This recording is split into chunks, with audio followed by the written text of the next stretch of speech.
વડોદરામાં ભારે વરસાદને લઈને તંત્ર એલર્ટ છે. મોડી રાત્રે વડોદરા કલેક્ટર કચેરીમાં બેઠક મળી. અધિકારીઓને હેડક્વાર્ટર ન છોડવા માટે આદેશ અપાયા છે. વડોદરા ફાયર વિભાગને સ્ટેન્ડ બાય રખાયું. કલેક્ટર કચેરી પર જેસીબી, સ્પીડ અને રબર બોટ સ્ટેન્ડ બાય રાખવામાં આવી છે. તો આપણે જણાવી દઈએ કે વડોદરામાં સવારથી જ વરસાદની શરૂઆત પણ થઈ ગઈ છે. એક તરફ જ્યાં વરસાદની આગાહી કરવામાં આવી છે, અતિભારે વરસાદ વરસી શકે છે તેવી સ્થિતિમાં મોડી રાત્રે વડોદરા કલેક્ટર કચેરી ખાતે બેઠક મળી હતી અને તમામ જે પૂર્વ તૈયારીઓ છે તેને લઈને ચર્ચા કરવામાં આવી. અધિકારીઓને હેડક્વાર્ટર ન છોડવા માટે પણ આદેશ કરવામાં આવ્યો છે. વડોદરા ફાયર વિભાગને સ્ટેન્ડ બાય રાખવામાં આવ્યું છે. કલેક્ટર કચેરી પર જેસીબી, સ્પીડ બોટ અને રબર બોટ સ્ટેન્ડ બાય રાખી દેવામાં આવી છે. આપણે જણાવી દઈએ કે 4 વરસાદી સિસ્ટમ સક્રિય છે. Deep depression, western disturbance, monsoon trough અને ઓફશોર ટ્રફ, આ 4 સિસ્ટમના કારણે રાજ્યમાં વરસાદની આગાહી કરવામાં આવી છે. કેટલાક વિસ્તારોમાં મોડી રાતથી જ વરસાદની શરૂઆત થઈ ચૂકી છે. હજુ પણ 31 જુલાઈ અને 1 ઓગસ્ટ રાજ્યમાં ભારે વરસાદ વરસે તેવી શક્યતા. આજે માનનીય કમિશનરશ્રીની સૂચના અનુસાર રાજ્ય સરકાર તરફથી જે 31 અને 1 તારીખ માટે જે વડોદરા જિલ્લાના વરસાદી માહોલને જોતા રેડ એલર્ટ આપવામાં આવ્યું છે.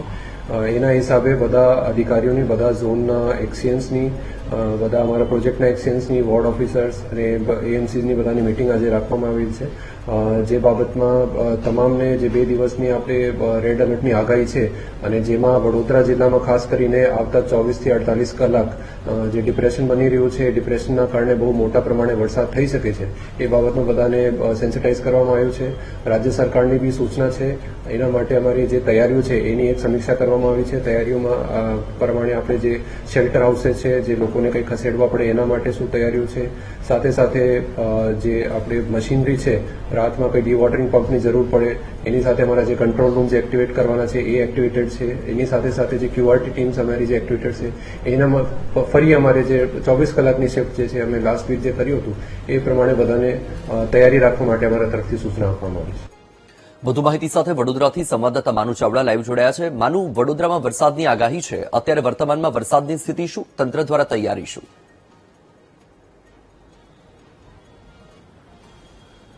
વત્સલ, જે રીતે રાજ્યમાં અત્યારે 3 સિસ્ટમ એક્ટિવ છે ને એના કારણે આગામી 2 દિવસ ભારેથી અતિ ભારે વરસાદ પડવાની આગાહી છે.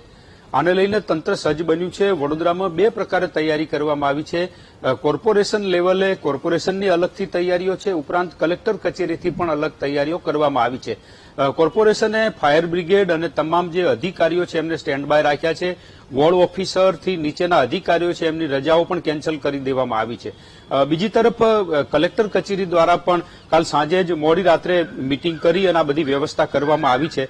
ભારે વરસાદ આવે અને તમામ જે સ્થિતિ છે એને પહોંચી વળવા માટે કલેક્ટર કચેરીમાં જેસીબી મશીન, ટ્રેક્ટરો, આ ઉપરાંત જે બચાવ અને રાહત કામગીરી કરી શકે એવા માણસોની પણ તૈયારી કરી દેવામાં આવી છે. રાત્રેથી જ અહીંયા કલેક્ટર કચેરી ખાતે જેસીબી મશીન, રબર બોટ સાથેની તૈયારીઓ છે કરી દીધી છે. આપ આ સીધા દ્રશ્યો કલેક્ટર કચેરીથી જોઈ રહ્યા છો કે બોટો લાવી દેવામાં આવી છે. ભારે વરસાદ પડે, કોઈ પણ પરિસ્થિતિ ઊભી થાય તો રાહત અને બચાવ કામગીરી કરી શકાય. જ્યાં જ્યાં જરૂર પડશે ત્યાં આ બોટો પહોંચાડી શકાય એના માટેની આ તૈયારી છે તંત્ર દ્વારા કરી દેવામાં આવી છે. આજે વહેલી સવારથી જ વરસાદ શરૂ થયો હતો. સવારમાં ધોધમાર વરસાદ પડ્યો. વડોદરા શહેર અને જિલ્લાની અંદર પણ વરસાદ પડ્યો. છેલ્લા 2 કલાકથી અત્યારે વરસાદની રાહત છે, પરંતુ હજુ આગામી 3 દિવસ માટે ભારે વરસાદની જે આગાહી છે ને એને લઈને તંત્રએ તૈયારી કરી છે. આ બોટો તૈયાર રાખી છે. બોટ ચલાવી શકે એના એક્સપર્ટ એવા યુવાનોને પણ તૈયાર રાખવામાં આવે છે. જ્યાં પણ જરૂર પડશે ત્યાં મદદ માટે આ બોટો પહોંચી શકે એના માટેની તૈયારી તંત્ર દ્વારા કરવામાં આવી છે. કલેક્ટર કચેરી ખાતે એક કંટ્રોલ રૂમ પણ શરૂ કરી દેવામાં આવ્યો છે. જ્યાં જ્યાંથી મદદની જરૂર પડશે ત્યાં તાત્કાલિક મદદ પહોંચે એના માટેની પણ તૈયારી કરી દેવામાં આવી છે. જે રીતે વડોદરા કલેક્ટરે કાલે મિટિંગ કરી અને તમામ તાલુકા મથકે એટલે કે મામલતદાર અને ટીડીઓને પણ આદેશ કર્યા છે. તમામ લોકોએ તાલુકા મથકે પણ તૈયારી કરવામાં આવી છે.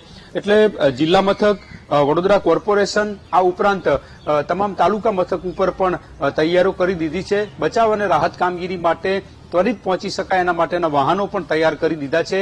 આ ઉપરાંત એનડીઆરએફની જો મદદ લેવામાં આવે તો જરોદ ખાતેથી એનડીઆરએફની ટીમોને પણ બોલાવવામાં આવશે. આમ આગાહીના પગલે તંત્ર એલર્ટ છે. તમામ જે સાધન સામગ્રી છે તૈયાર રાખવામાં આવી છે. કોઈપણ પરિસ્થિતિમાં પહોંચી વળવા માટે તંત્ર અત્યારે સાબદું બન્યું છે. જી વત્સ. બિલકુલથી માનું આપની પાસેથી માહિતી મેળવતા રહીશું. આભાર.